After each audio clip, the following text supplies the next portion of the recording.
Hi all, welcome to exam Y learning.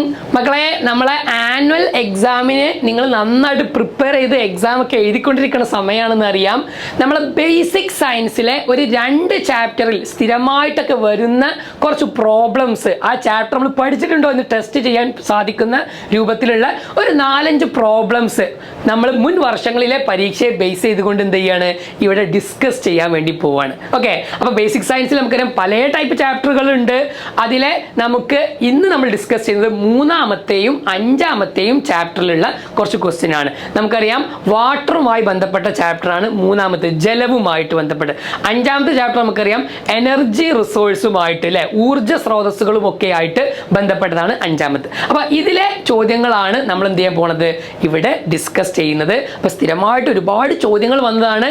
ഞാൻ ഇവിടെ ഓരോ ചോദ്യങ്ങളും ഡിസ്കസ് ചെയ്യുമ്പോൾ മക്കൾ അതിന്റെ ആൻസർ എന്ത് ചെയ്യണം, ഒന്ന് കമന്റ് ചെയ്യണം. റെഡി അല്ലേ? നമുക്കൊന്ന് തുടങ്ങി നോക്കാം. ഓക്കെ, അപ്പൊ ഓരോ ചോദ്യം ഞാൻ എൻ്റെ മലയാളം ഇംഗ്ലീഷും ഇവിടെ എന്ത് ചെയ്യും പറയും. അത് ആൻസർ നിങ്ങൾക്ക് കിട്ടുന്നുണ്ടോ എന്ന് സ്വയം ചെക്ക് ചെയ്ത് നോക്കുക. കിട്ടിയില്ലെങ്കിൽ നോ പ്രോബ്ലം, ഞാനിവിടെ എക്സ്പ്ലെയിൻ ചെയ്യുമ്പോൾ നിങ്ങൾ എന്ത് ചെയ്യണം, അത് മനസ്സിൽ ആലോചിക്കണം. പറ്റുന്നുണ്ടെങ്കിൽ നമ്മളൊരു പേപ്പറിൽ എഴുതി നോക്കണം. കാരണം ഈ എക്സാം ഒക്കെ കുറെ പഠിച്ചോ എന്ന് ചെക്ക് ചെയ്യാൻ മാത്രമല്ല, ആ പഠിച്ചത് നമുക്ക് ആൻസർ പേപ്പറിൽ എഴുതണ്ടേ, എങ്കിൽ മാത്രമല്ലേ നമുക്ക് എന്ത് ചെയ്യുള്ളൂ, കൃത്യമായിട്ട് മാർക്ക് ലഭിക്കുള്ളൂ. അപ്പൊ പഠിച്ചത് മാത്രം പോരാ, അത് എഴുതി പിടിപ്പിക്കാനുള്ള ഒരു കഴിവ് കൂടി നമുക്ക് എന്ത് ചെയ്യണം, ആക്കേണ്ടത്. അപ്പൊ അതിന് നമ്മൾ എന്ത് ചെയ്യണം, ഇതേപോലെ ഒരുപാട് പ്രീവിയസ് ഇയറിലെ ചോദ്യങ്ങളും കാര്യങ്ങളൊക്കെ ചെയ്തിട്ട് എഴുതി തന്നെ പഠിക്കണം. റെഡി? ഓക്കെ, അപ്പൊ ഞാനെന്താ ആദ്യത്തെ ചോദ്യത്തിലേക്ക് പോവാണ്. ആൻസർ പറയാൻ റെഡി ആയിട്ട് നിന്നോട്ടോ. 1-ാമത്തെ ക്വസ്റ്റ്യൻ എന്താ, നമുക്ക് ആ ചോദ്യം കണ്ടാൽ തന്നെ മനസ്സിലാക്കാം, മഴവെള്ളം. അപ്പൊ ഏത് ചാപ്റ്റർ ആയിക്കോട്ടെ, ഒരു ചോദ്യം കാണുമ്പോൾ ആദ്യം അയക്കേണ്ടത് ഇത് ഏത് ചാപ്റ്ററിലെ ചോദ്യമാണെന്നാണ്. എന്നിട്ട് ആ ചോദ്യവുമായി ബന്ധപ്പെട്ട കാര്യങ്ങളൊക്കെ നമ്മൾ മനസ്സിലേക്ക് വരണം. എന്നിട്ട് നമ്മൾ ആൻസർ പേപ്പറിൽ എഴുതി പിടിപ്പിക്കണം. റെഡി? അപ്പൊ മഴവെള്ളം സംരക്ഷിക്കുന്നതിന് സ്വീകരിക്കാവുന്ന മാർഗങ്ങൾ, write method used for rain water conservation. അപ്പൊ നമുക്ക് എല്ലാവർക്കും ഈസി ആയിട്ടുള്ള ഒരു ക്വസ്റ്റ്യൻ ആണ്, സിമ്പിൾ ആയിട്ടുള്ള ക്വസ്റ്റ്യൻ ആണ്. ഒരുപാട് എണ്ണം ഉണ്ട് അല്ലേ? ഏതൊക്കെ ആൻസർ നമുക്ക് പറയാൻ പറ്റും? ഏതൊക്കെ ആൻസർ ആയിട്ട് മഴവെള്ളം സംരക്ഷിക്കുന്നതുമായി ബന്ധപ്പെട്ട് നമുക്ക് പറയാൻ സാധിക്കും അല്ലെ? റെയിൻ വാട്ടർ സ്റ്റോറേജ് ടാങ്ക്, മഴവെള്ള സംഭരണി. അതേപോലെ സിൽപോളിന്റെ ടാങ്ക് കെട്ടി നമുക്ക് ഉണ്ടാക്കാം. അതേപോലെ തന്നെ വാട്ടർ വെൽ റീചാർജിങ് അല്ലെ, മഴവെള്ളം കിണറിലേക്ക് എത്തുന്നതിനാവശ്യമായിട്ടുള്ള റീചാർജിങ് പോലുള്ള സംവിധാനങ്ങൾ അല്ലെ. ഒരുപാട് സാധനങ്ങളുണ്ട്. നമ്മളെ മഴക്കുഴി അല്ലെ, റെയിൻ ഹാർവെസ്റ്റിംഗ് പിറ്റ് ഉണ്ട്. അതേപോലെ കയ്യാല, മഡ് വാൾസ് ഉണ്ട്. പിന്നെ നമുക്കറിയാം ഇതൊക്കെ നമ്മൾ വീട്ടിലൊക്കെ ചെയ്തതുപോലെ എന്ത് ചെയ്യുന്നു, റൂഫിൽ വരുന്ന ആ വെള്ളം നമ്മൾ ശേഖരിച്ചുകൊണ്ട് മഴവെള്ള സംഭരണിയിലേക്ക് എത്തുന്നു. സിൽപോളിന്റെ സംഭരണി ഉണ്ട്. അതേപോലെ സ്ലോപ്പ് ലാൻഡിങ് അല്ലെ, ഇതേപോലെ കുറെ തട്ടുകളാക്കിയിട്ടുള്ള ചെരിഞ്ഞ ഭൂമി. ഇതൊക്കെ മഴവെള്ളത്തെ സംരക്ഷിക്കാൻ ആവശ്യമായി മറ്റെന്താ വയ്ക്കുക, ഒന്നായിട്ട് ഒലിച്ചോണ്ട് പോകുന്നതിന് പകരം മഴവെള്ളം സംരക്ഷിക്കാനും ഭൂമിയിലേക്ക് അത് ആഴ്ന്നിറങ്ങാനുമുള്ള സംവിധാനങ്ങളാണ്. റെഡി? അപ്പൊ ആ ഒരു പ്രത്യേകതകളും കാര്യങ്ങളൊക്കെ എന്ത് ചെയ്യണം, കൃത്യമായി നമ്മൾ പഠിച്ച് എഴുതാൻ പറ്റണം. 2-ാമത്തെ ഒരു ചോദ്യം നോക്കൂ നിങ്ങൾ. Observe the picture, how much litre of water does this vessel contain. ഇപ്പൊ നമുക്ക് അവിടെ കാണാൻ പറ്റും 10 സെന്റിമീറ്റർ വീതമുള്ള ഒരു ക്യൂബ് ഉണ്ട് അല്ലെ, ഒരു ക്യൂബ്. ഈ ഒരു ക്യൂബിൽ എത്രത്തോളം ജലം കണ്ടെയ്ൻ ചെയ്യാൻ പറ്റും? വളരെ എളുപ്പമാണ്. ഈ ക്യൂബിന് നമ്മൾ ഇങ്ങനെ തുറന്നു നോക്കി എന്ന് വിചാരിച്ചതാ. ഈ ക്യൂബ് നമ്മൾ ഇങ്ങനെ തുറന്നു അല്ലെ, ഓരോന്നും 10 സെന്റിമീറ്റർ ആണല്ലോ വീതമുള്ളത്. അപ്പൊ നമുക്ക് ആദ്യം അതിന്റെ വോള്യം, അതിന്റെ വ്യാപ്തം കണ്ടെത്തണം. അപ്പൊ നമുക്കറിയാം 10 സെന്റിമീറ്റർ ആണ് നീളം, 10 സെന്റിമീറ്റർ ആണ് വീതി അല്ലെ, ലെങ്ത്തും ബ്രെഡ്ത്തും 10 ആണ്, ഹൈറ്റും 10 ആണ്. ഇത് നമ്മൾ 3ഉം കൂടി മൾട്ടിപ്ലൈ ചെയ്ത് കഴിഞ്ഞാൽ നമുക്ക് 1000 അല്ലെ ക്യൂബിക് സെന്റിമീറ്റർ എന്ന് കിട്ടും. ഓക്കെ, ഈ 1000 ക്യൂബിക് സെന്റിമീറ്റർ എന്നുള്ളത് എന്തിന് തുല്യമാണ് മക്കളെ? 1 ലിറ്ററിന് തുല്യമാണ്. പഠിച്ചു വെച്ചോ, 1000 ക്യൂബിക് സെന്റിമീറ്റർ എന്ന് പറഞ്ഞാൽ എന്തിന് തുല്യമാണ്? 1 ലിറ്ററിന് തുല്യമാണ്. 1 ലിറ്റർ എന്ന് പറഞ്ഞാൽ എത്രയാണ്? 1000 മില്ലി ലിറ്റർ ആണ് അല്ലെ, 1000 മില്ലി ലിറ്റർ ആണ്. അപ്പൊ അത്രയും ജലം അല്ലെങ്കിൽ 1 ലിറ്റർ ജലം നമുക്ക് എന്ത് ചെയ്യും, ഇതിൽ ഉൾക്കൊള്ളാൻ സാധിക്കുമെന്ന് മനസ്സിലാക്കാം. ഇനി ഈ ഒരു ചോദ്യം നോക്കൂ നിങ്ങൾ. ഇത് നമുക്കറിയാം ലായനി അഥവാ സൊല്യൂഷനുകളുമായി ബന്ധപ്പെട്ടതാണ്. ഒരു ഫിൽ ഇൻ ദ ബ്ലാങ്ക്സ് ആണ്. എന്ത് ചെയ്യുക, ഇത് പൂർത്തിയാക്കാനാണ്, പട്ടിക പൂർത്തിയാക്കാനാണ്. അപ്പൊ ഇവിടെ സൊല്യൂട്ട് ലീനം കൊടുത്തിട്ടുണ്ട്. സ്വാഭാവികമായിട്ടും ഇവിടെ എന്തായിരിക്കും വരിക, സോൾവെന്റ് ആയിരിക്കും വരിക, അഥവാ ലായകം നമുക്ക് എഴുതണം. ഇവിടെ എന്തായിരിക്കും, അത് കൂടിച്ചേർന്ന സൊല്യൂഷൻസ് അഥവാ ലായനി ആയിരിക്കും ഇവിടെ വരിക അല്ലെ, ലായനി. എങ്കിൽ നമുക്ക് പറയാം സോഡ വെള്ളം ഉണ്ടാക്കണം, സോഡ വാട്ടർ. അവിടെ സൊല്യൂട്ട് ആരാ, സോൾവെന്റ് ജലമാണെന്ന് ഓൾറെഡി കൊടുത്തിട്ടുണ്ട്. ആരാണ് മക്കളെ? എങ്ങടെ സോഡ വാട്ടർ പൊട്ടിക്കുമ്പോൾ ഒരു ശബ്ദം വരില്ലേ, അതെന്താ സംഗതി? നമ്മളെ കാർബൺ ഡൈ ഓക്സൈഡ് ആണ് കേട്ടോ. അപ്പൊ കാർബൺ ഡൈ ഓക്സൈഡിനെ എന്ത് ചെയ്തിരിക്കുകയാണ്, ജലത്തിൽ നല്ല മർദ്ദം കൊടുത്ത് പ്രഷർ കൊടുത്തുകൊണ്ട് അതിൽ ഡിസോൾവ് ചെയ്യിപ്പിച്ചതാണ്, ലയിപ്പിച്ചതാണ്. അതാണ് നമുക്കറിയാം കാർബൺ ഡൈ ഓക്സൈഡ് ഒരു വാതകമല്ലേ, ആ വാതകം ജലത്തിൽ ഇങ്ങനെ അതിൽ ഫുൾ ടൈം ലയിച്ചിരിക്കോ ഇല്ല, പരമാവധി പുറത്തേക്ക് പോകാൻ വേണ്ടി നോക്കും. അതാണ് നമ്മൾ സോഡ പൊട്ടിക്കുമ്പോൾ എന്നുള്ള ശബ്ദത്തോട് കൂടിയിട്ട് അത് പുറത്തേക്ക് വരുന്നത് കേട്ടോ. ഓക്കെ, ഷുഗറും വാട്ടറും കൂടി ചേർന്നാൽ, പഞ്ചസാരയും ജലവും കൂടി ചേർന്നാൽ ഷുഗർ സൊല്യൂഷൻ അല്ലെ, പഞ്ചസാര ലായനി എന്നാണ് നമ്മൾ പറയുക. മലയാളം മീഡിയക്കാർക്ക് അത് എളുപ്പം എഴുതാൻ പറ്റും. കോപ്പർ സൾഫേറ്റിന്റെ സൊല്യൂഷൻ, തുരിശ് ലായനി. എടാ ഒരാൾ ലായനി ഉണ്ടാക്കണമെന്നുണ്ടെങ്കിൽ അതിലിപ്പോൾ കോപ്പർ സൾഫേറ്റ് ആയതുകൊണ്ട് അവിടുത്തെ ലീനം അഥവാ സൊല്യൂട്ടാരാണ്, കോപ്പർ സൾഫേറ്റ് തന്നെയാണ് കേട്ടോ. കോപ്പർ സൾഫേറ്റ് തന്നെയാണ് അവിടുത്തെ സൊല്യൂട്ട്. അവ മലയാളത്തിലും ഇംഗ്ലീഷിലും കോപ്പർ സൾഫേറ്റ് തന്നെയാണ് പറയലേ.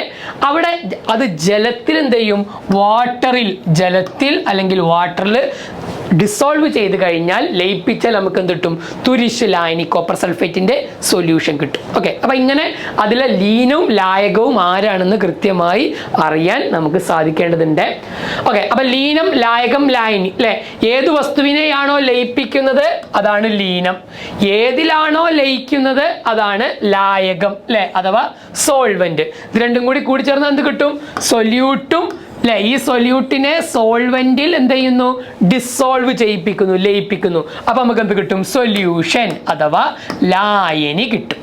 ഓക്കെ, എന്നാൽ ഈ പറഞ്ഞ ജലം മിക്ക സ്ഥലത്തും നമുക്ക് നോക്കിയാൽ കാണാൻ പറ്റും അല്ലേ. ഇപ്പൊ നേരത്തെ പോലെ തന്നെ കണ്ടോ, ജലം ജലം ജലം, എല്ലായിടത്തും ജലമാണ് ലായകം, സോൾവെന്റ് ആയിട്ടുള്ളത്. ഈ പറഞ്ഞ ജലം ലായകം ആയതുകൊണ്ട് തന്നെ ജലത്തിന് നമ്മൾ വിളിക്കുന്ന പേരുണ്ട് സാർവിക ലായകം, യൂണിവേഴ്സൽ സോൾവെന്റ് എന്നാണ് ജലം പറയുക. എന്തുകൊണ്ടാണ്, മിക്ക വസ്തുക്കളെയും അതിൽ ലയിപ്പിക്കാനുള്ള കഴിവുണ്ട് അല്ലെ. ഒരു പഞ്ചസാര ഇട്ടാൽ അതിനെ ലയിപ്പിക്കും, ഉപ്പിട്ടാൽ അതിനെ ലയിപ്പിക്കും, കാർബൺ ഡൈ ഓക്സൈഡ് വാതകം ഇട്ടാൽ അതിനെ ലയിപ്പിക്കും. എന്തിനെ കിട്ടിയാലും ലയിപ്പിക്കാനുള്ള കഴിവുള്ളത് കൊണ്ടാണ് സാർവിക ലായകം എന്ന് വിളിക്കാനുള്ള കാരണം. നോക്കൂ, ജലവുമായി ബന്ധപ്പെട്ട മറ്റൊരു ചാപ്റ്റർ നോക്കൂ. 3 പ്രസ്താവന കൊടുത്തിട്ടുണ്ട്. ഇതിൽ ശരിയായവ തെരഞ്ഞെടുത്ത് ഇതാണ് കറക്റ്റ് സ്റ്റേറ്റ്മെന്റ് ഏതാണെന്ന് പറയണം. ഭൂമിയിലെ ജലത്തിന്റെ ഭൂരിഭാഗവും ശുദ്ധജലമാണ്. ആണോ? അല്ല, നമുക്കറിയാം അല്ലെ, 76 അല്ലെങ്കിൽ 3ൽ 2 ഭാഗവും ഉപ്പ് വെള്ളമാണ്, കടൽ ജലമാണ്. അപ്പൊ അതൊരിക്കലും ശരിയായിട്ടുള്ള സ്റ്റേറ്റ്മെന്റ് അല്ല. കൂടുതൽ വസ്തുക്കളെ ലയിപ്പിക്കുന്നത് കൊണ്ടാണ് ജലത്തെ സാർവിക ലായകം, യൂണിവേഴ്സൽ സോൾവെന്റ് എന്ന് പറയുന്നത്. കറക്റ്റ് അല്ലേ? യെസ്, രണ്ടാമത്തെ പ്രസ്താവന ശരിയാണ്. ജലത്തിന്റെ വാതക അവസ്ഥയാണ് നീരാവി. ജലം നമുക്കറിയാം എന്താണ് അല്ലെ, ലിക്വിഡ് സ്റ്റേറ്റ് ആണ്. അതെന്ത് ചെയ്യുന്നു, നമുക്കറിയാം ഹീറ്റ് അബ്സോർബ് ചെയ്ത് കഴിഞ്ഞാൽ, താപത്തെ ആഗിരണം ചെയ്ത് കഴിഞ്ഞാൽ അതെന്തായി മാറും അല്ലെ, വാതകാവസ്ഥയിലേക്ക് മാറും. അതിനെ നമ്മൾ നീരാവി എന്നാണ് വിളിക്കുക. അപ്പൊ 3ാമത്തെ സ്റ്റേറ്റ്മെന്റ് കറക്റ്റ്. അപ്പൊ ജലത്തിന്റെ എല്ലാ പ്രത്യേകതകളും അറിയണം അല്ലെ. ജലം ലയിപ്പിക്കുന്നു, ഡിസോൾവിംഗ് എബിലിറ്റി ഉണ്ട്, ഫ്ലോ അഥവാ ഒഴുകുന്നു, താപത്തെ ആഗിരണം ചെയ്യുന്നു, അങ്ങനെ നീരാവിയായി മാറുക. പിന്നെ എന്തുണ്ട്, കൃത്യമായൊരു ഷേപ്പില്ല, എന്നാൽ അതെന്ത് ചെയ്യുന്നു, ഒരു പാത്രത്തിന്റെ ആകൃതിയിൽ സ്വീകരിക്കുന്നു അല്ലെ. നമ്മൾ ഇങ്ങനെ ഒരു പാത്രത്തിൽ വെച്ചാൽ ജലം ഈ ആകൃതിയാണ്, നമ്മൾ ഇങ്ങനെയുള്ള പാത്രത്തിൽ വെച്ചാൽ ജലത്തിന് ആ ആകൃതിയാണ്. അപ്പൊ എടുക്കുന്ന പാത്രത്തിന്റെ ആകൃതി പോലെയാണ് ജലം ഉണ്ടാവുക എന്നുള്ളത്. ഖരം, ദ്രാവകം, വാതകം 3 അവസ്ഥയിലും എന്ത് ചെയ്യുന്നുണ്ട്, ജലം കാണുന്നുണ്ട് അല്ലെ. ഓക്കെ, ഇനി നോക്കൂ നിങ്ങൾ, പുകയുന്ന വിറകടുപ്പിലേക്ക് അഥവാ ഈ പറഞ്ഞിട്ടുള്ള സ്മോക്കിംഗ് ഫയർവുഡ് സ്റ്റൗ അല്ലെ, ഈ പറഞ്ഞ വിറകടുപ്പിലേക്ക് എന്ത് ചെയ്യുന്നു, ഊതുമ്പോൾ അത് നന്നായിട്ട് കത്തുന്നു അല്ലെ. നമ്മളൊക്കെ, നിങ്ങൾക്ക് അത്ര പരിചയം ഉണ്ടാവില്ല, പഴയ നമ്മളെ അമ്മമാർക്ക് പരിചയം ഉണ്ടാവും അല്ലെ. അവിടെ എന്ത് ചെയ്യുന്നു, വിറക് ഊതും അല്ലെ, ഊതുമ്പോൾ നന്നായിട്ട് കത്താൻ തുടങ്ങും പുകഞ്ഞുകൊണ്ടിരിക്കുകയാണെങ്കിൽ. അതിനുള്ള കാരണം ഇതിലേതാണ് നോക്കിക്കേ. നിശ്വാസവായുവിലെ കാർബൺ ഡൈ ഓക്സൈഡ് കത്താൻ സഹായിക്കുമോ? നേരെ ഓപ്പോസിറ്റ് ആണ് കേട്ടോ. കാർബൺ ഡൈ ഓക്സൈഡിന്റെ അളവ് കൂടിയാൽ കത്തുന്നത് എന്ത് ചെയ്യും മക്കളെ, കെട്ടുപോവുകയാണ് ചെയ്യുക. ഓക്കെ, അപ്പൊ 1ാമത്തെ ഏതായാലും അല്ല. ഊതുമ്പോൾ അന്തരീക്ഷ വായുവിലെ ഓക്സിജൻ അടുപ്പിലേക്ക് തള്ളിക്കയറുന്നു. അപ്പൊ നമ്മളിങ്ങനെ ഊതുമ്പോൾ നമുക്കറിയാം കാർബൺ ഡൈ ഓക്സൈഡ് പുറത്ത് വരുന്നുണ്ട്. അത് ഊതുന്ന സമയത്ത് ഞാൻ എന്ത് ചെയ്യുന്നുണ്ട്, ഇവിടെയുള്ള എൻ്റെ മുമ്പിലുള്ള വായു എന്ത് ചെയ്യാണ്, ആ അടുപ്പിലേക്ക് തള്ളുകയാണ്. ഊതുമ്പോൾ തള്ളുകയാണ്. ആ തള്ളുന്ന സമയത്ത് എന്ത് ചെയ്യും, ആ വായുവിൽ ഓക്സിജൻ ഉണ്ട് അല്ലെ, എൻ്റെ മുമ്പിലുള്ള വായുവിൽ ഓക്സിജൻ ഇല്ലേ, ആ ഓക്സിജൻ എന്ത് ചെയ്യും, കത്താൻ സഹായിക്കും. അപ്പൊ ഇതാണ് അതിലെ ശരിയായ സ്റ്റേറ്റ്മെന്റ്. ഊതുമ്പോൾ പുക മാറിപ്പോകുന്നത് കൊണ്ട് അല്ലേ. അപ്പൊ ഇതിലേതാണ്, 2ാമത്തേതാണ് എന്തുള്ളത്, ഏറ്റവും ശരിയായിട്ടുള്ള പ്രസ്താവനയായിട്ടുള്ളത്. ഇനി അപ്പൊ ഏതൊരു വസ്തുവും കത്താൻ എന്ത് വേണം? വായു വേണം. വായു ഉണ്ടെങ്കിൽ മാത്രമേ കത്താൻ പറ്റുള്ളൂ അല്ലെ? അപ്പൊ എന്ത് സംഭവിക്കുന്നു? അതിലെ ഓക്സിജൻ ആണ് കത്താൻ സഹായിക്കുന്നത്. കാർബൺ ഡൈ ഓക്സൈഡ് കത്തുന്നത് കെടുത്തുന്ന വസ്തുവാണ് കേട്ടോ. അപ്പൊ ആ രൂപത്തിൽ ഓക്സിജൻ ഉണ്ടെങ്കിൽ എന്ത് ചെയ്യുള്ളൂ? നന്നായിട്ട് കത്തുള്ളൂ. ചന്ദ്രനിൽ പോയി കത്തിക്കാൻ പറ്റുമോ? ഇല്ല. കാരണം ചന്ദ്രനിൽ എന്തില്ല? ഓക്സിജൻ ഇല്ല. നോക്കിക്കേ, വിറകടുപ്പ് ഉപയോഗിക്കുന്നതുമായി ബന്ധപ്പെട്ട ചില പ്രതികരണങ്ങൾ ശ്രദ്ധിക്കൂ. കുറെ പ്രതികരണങ്ങൾ കൊടുത്തിട്ടുണ്ട്. ഈ അഭിപ്രായം പരിശോധിച്ച് വിറകടുപ്പിന്റെ ഉപയോഗം കാര്യക്ഷമമാക്കാനുള്ള 2 നിർദ്ദേശം പറയുക. അത് നോക്കിക്കേ, ഈ പറഞ്ഞതിൽ ഏതിനാണ് എന്ത് ചെയ്താലാണ് എന്ത് സംഭവിക്കുക? ആ വിറകടുപ്പ് അല്ലെ, ഈ പറഞ്ഞ ഫയർവുഡിന്റെ സ്റ്റൗവ് നന്നായിട്ട് ഉപയോഗിക്കുക. അപ്പൊ നോക്കി നമുക്ക് കാണാൻ പറ്റും, അതിൽ ആവശ്യത്തിൽ കൂടുതൽ വിറക് എന്ത് ചെയ്യരുത്? കുത്തി നിറയ്ക്കരുത്. നന്നായിട്ട് വായു സഞ്ചാരം ഉണ്ടാകണം. വിറക് ചെറിയ കഷ്ണങ്ങളാക്കി അടുപ്പിൽ വെക്കണം അല്ലെ. പിന്നെ നന്നായിട്ട് അടുപ്പ് വൃത്തിയാക്കണം. മാസത്തിലൊരിക്കലെങ്കിലും പുകക്കുഴലുകൾ എന്ത് ചെയ്യണം? വൃത്തിയാക്കണം. അപ്പൊ ഇങ്ങനെയുള്ള പ്രത്യേകതകളൊക്കെ ആർക്കുണ്ട്? ചെയ്തെങ്കിൽ മാത്രമാണ് ആ വിറകടുപ്പ് നന്നായിട്ട് എന്ത് ചെയ്യുന്നത്? അവിടെ പ്രവർത്തിക്കുകയുള്ളൂ. അപ്പൊ നമുക്ക് ഈ അടുത്ത ഒരു പ്രോബ്ലത്തിലേക്ക് പോയി നോക്കാം. നോക്കൂ, ഒബ്സർവ് ദ പിക്ചർ. ഒരു പിക്ചർ നമുക്ക് ഇവിടെ കാണാൻ പറ്റും. അവിടെ നോക്കിക്കേ, ഈ which property of water is picturised അല്ലെ? ജലത്തിന്റെ എന്ത് സവിശേഷതയാണ് ഇവിടെ ഉള്ളത്? ഇവിടെ നമുക്കറിയാം 3 വ്യത്യസ്ത വലുപ്പത്തിലുള്ള വ്യത്യസ്ത ആകൃതിയിലുള്ള എന്തുണ്ട്? പാത്രങ്ങളാണ് ഉള്ളത് അല്ലെ? പക്ഷേ ജലത്തിന്റെ ആ ഒരു ലെവൽ എന്ന് പറയുന്നത്, ജലം വിധാനിച്ചു വയ്ക്കുന്നത് ഒരേ അളവിലാണ് അല്ലെ? അപ്പൊ ഇത് തമ്മിൽ കണക്ട് ചെയ്യുന്ന ഒരു പോയിന്റ് ഉണ്ടെങ്കിൽ ഇതിലൂടെ ജലത്തിന് അങ്ങോട്ടും ഇങ്ങോട്ടും ഒക്കെ സഞ്ചരിക്കാൻ സാധിക്കുന്നുവെങ്കിൽ ജലം എന്ത് ചെയ്യും? ഒരേ ലെവലിലേ എന്ത് ചെയ്യുള്ളൂ? നിലനിൽക്കുള്ളൂ. ആ പ്രത്യേകത എന്ത് ചെയ്യുന്നു? Water maintains it's level. ജലം വിധാനം പാലിക്കുന്നു എന്ന് നമുക്ക് കൃത്യമായി അറിയാൻ സാധിക്കും. ആ ഒരു പ്രത്യേകതയാണ് ഇവിടെ ഉപയോഗിച്ചത്. മധ്യത്തിലെ പാത്രത്തിലേക്ക് കുറച്ച് മണൽ വാരിയിട്ടു. ഇതിലേക്ക് കുറച്ച് മണൽ വാരിയിട്ടു മക്കളെ. എന്താ സംഭവിക്കടാ? ഒന്ന് കമന്റ് ചെയ്യാൻ പറ്റുമോ? ഇതിലേക്ക് മണൽ വാരിയിട്ടാൽ ഇതിന്റെ ജലം ഇവിടെ കൂടോ അതല്ല ഇവിടെയും കൂടോ അല്ല എല്ലായിടത്തും ഒരുമിച്ച് കൂടോ? യെസ്, എല്ലായിടത്തും ഒരുമിച്ചായിരിക്കും കൂടുക. ഇവിടെ മണൽ വാരിയിട്ടാൽ ഇത്രയും ഭാഗത്ത് മണലുണ്ടെന്ന് വിചാരിച്ചോ, അപ്പൊ അതിനനുസരിച്ച് എന്ത് ചെയ്യും? ജലം ഇവിടെ കൂടും. അതേ സമയത്ത് തന്നെ ഇപ്പുറത്തും കൂടും ഇപ്പുറത്തും കൂടും. 3 ഇടത്തും അപ്പോഴും ഒരേ ലെവലായിരിക്കും കേട്ടോ. ഇനി പുഴയിൽ നിന്നും മണൽ വാരിയാൽ കിണറിലെ ജലനിരപ്പിനെ എങ്ങനെയാണ് ബാധിക്കുക? നമുക്കറിയാം, നമ്മുടെ നാട്ടിലൊക്കെ ഒരു പ്രശ്നമാണ് അല്ലേ? പുഴയിൽ നിന്ന് കുറെ മണൽ വാരലൊക്കെ നിരോധനമൊക്കെ പലപ്പോഴും ഉണ്ടായിട്ടുണ്ട്. എന്തുകൊണ്ടാണ്? അപ്പുറത്ത് അത് ഉള്ള കിണറുകളെ നന്നായിട്ട് എന്ത് ചെയ്യും? ഭൂഗർഭ ജലവിധാനം താഴുന്നു അല്ലെ? എന്ത് സംഭവിക്കുന്നു? When ground water is collected in large quantity in industrial commercial purposes result the depletion of water level. ഈ വാട്ടർ ലെവൽ അല്ലെ, ഈ പറഞ്ഞ ഭൂഗർഭ ജലത്തിന്റെ വിധാനം താഴുന്നു. സ്വാഭാവികമായിട്ടും അവിടെ മണലൊക്കെ വാരിക്കഴിഞ്ഞാൽ ഇത്രയുണ്ടായിരുന്ന ആ വാട്ടർ ലെവൽ എന്ത് ചെയ്യും? താഴേക്ക് വരും. അതെന്ത് ചെയ്യുന്നു? നമുക്ക് വെള്ളം കിട്ടാതിരിക്കാൻ ഉള്ള ഒരു കാരണമായിട്ട് ഉണ്ടാകും. നോക്കൂ, മഴ ഉണ്ടാകുന്ന പ്രക്രിയ, ഇതൊക്കെ നമുക്കറിയാം. ഈ ചാപ്റ്റർ കണ്ടിട്ട് നമുക്കറിയാം അല്ലെ? 3ാമത്തെ പിന്നെ നമ്മുടെ ജലവുമായി ബന്ധപ്പെട്ട ചാപ്റ്റർ ആണ് അല്ലെ? ക്ലൗഡ് ഉണ്ട്, റെയിൻ ഡ്രോപ്പ് മഴത്തുള്ളി ഉണ്ടാകുന്നു, ജലം, നീരാവി. ഇവിടെ 2 പ്രവർത്തനങ്ങളാണ് അവിടെ സംഭവിക്കുന്നത്. നമുക്കറിയാം, ഈ വാട്ടർ എന്ത് ചെയ്യുന്നു? നീരാവി ആയിട്ട് മാറുന്നു. ആ പ്രക്രിയ നമ്മൾ വിളിച്ചു വരാൻ എന്താടാ? യെസ്, നമുക്കറിയാം ഇവാപ്പറേഷൻ അല്ലെ? ഇവാപ്പറേഷൻ എന്നാ വിളിക്കല്. ഈ പറഞ്ഞു നോക്കിക്കേ, ഇവാപ്പറേഷൻ അഥവാ ബാഷ്പീകരണം. ജലം എന്തായി മാറുന്നു അല്ലെ? നീരാവിയായി മാറുന്നു. ഇതാണ് ഇവാപ്പറേഷൻ. ഇനി ഈ പറഞ്ഞ ക്ലൗഡ്, അത് നമുക്കറിയാം എന്താണ്? വാതകാവസ്ഥയിലാണ്. അത് റെയിൻ ഡ്രോപ്പ് ആയി മാറുന്ന പ്രക്രിയ, മഴത്തുള്ളിയായിട്ട് താഴേക്ക് വരുന്ന പ്രക്രിയ. അപ്പൊ ജലം നീരാവിയാകുന്നത് ബാഷ്പീകരണം, ബാഷ്പം തിരിച്ച് ജലം തന്നെയാകുന്നത് സാന്ദ്രീകരണം. നമ്മളതിനെ കണ്ടൻസേഷൻ അഥവാ സാന്ദ്രീകരണം എന്നാണ് എന്ത് ചെയ്യാറുള്ളത്? ഈ പറഞ്ഞ പ്രക്രിയയെ വിളിക്കുന്നത് സാന്ദ്രീകരണം എന്നുള്ള പ്രക്രിയ അല്ലെ? ഇനി അടുത്ത പിന്നെ ഭാഗം നോക്കിക്കേ. ജലങ്ങളിലെയും സസ്യങ്ങളിലെയും ജലം സൂര്യന്റെ ചൂടേറ്റ് നീരാവിയായി അന്തരീക്ഷത്തിലേക്ക് മാറുന്നു. നീരാവി തണുത്ത് എന്ത് ചെയ്യുന്നു? മേഘം തണുത്ത് മഴയായി മാറുന്നു. അപ്പോൾ എങ്ങനെയാണ് മഴ ഉണ്ടാകുന്നത്? ഇതും പരീക്ഷയ്ക്ക് ഒരുപാട് തവണ വന്ന ഒരു ചോദ്യമാണ്. അതുകൊണ്ടാണ് ആ ഒരു ഭാഗം കൂടി ഞാൻ ഇതിൽ ആഡ് ചെയ്തിട്ടുള്ളത് കേട്ടോ. അപ്പൊ നോക്കിക്കേ, കണ്ടോ? അതെന്നെ കണ്ടോ? വേറെ രൂപത്തിൽ ചോദിക്കുന്നത് കണ്ടോ? ഇവിടെ എന്താണ് ഇവിടെ സംഭവിച്ചത്? തിരിച്ചെങ്ങനെയാണ് ഇവിടെ വരുന്നത്? മഴ ഉണ്ടാകുന്നത് എങ്ങനെ? അതിന് സഹായകമായ ഒരു പരീക്ഷണം പറയാൻ വേണ്ടിയിട്ടാണ്. ഓക്കെ, ആ പരീക്ഷണം നമുക്ക് പെട്ടെന്ന് പറയാൻ പറ്റും അല്ലെ? ഇത് നമ്മൾ നേരത്തെ പറഞ്ഞ ബാഷ്പീകരണം സാന്ദ്രീകരണം തന്നെ.